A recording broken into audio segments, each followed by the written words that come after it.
Maaloo kottuu deebii inatti hin ta'inii madaa. Kophaa koo nan fokkisa mamanca'een babbada. Ati narraa fagaattee omaa tokkotti hin galu.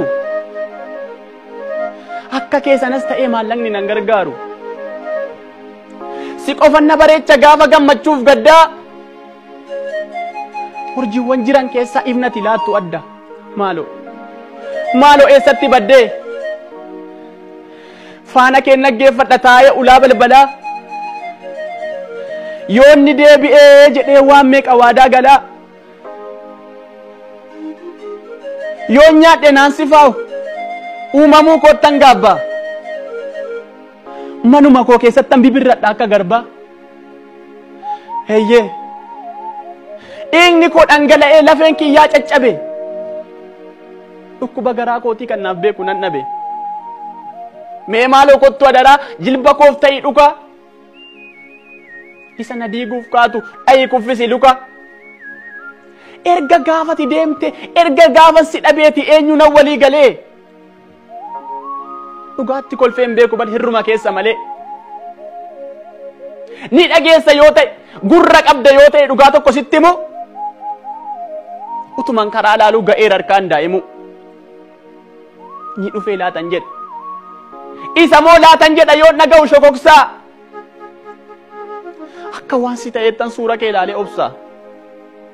Heeyyee adeemsa dachaaf gaaraa kanan siif jedhee labu. Hanga ati deebitutti gammachuu tokko hin qabu. Heeyyee haadhoon koo sababa kee erga qalamee jira. Kan kanarra caalummaa maal barbaadde waan biraa. Qaawwaa ta'ee argamnaan duwwaa ta'ee argamnaan karaan hati dhaabbattu nyaata rasaasaa taate bara ilmoo harmeen abdattu.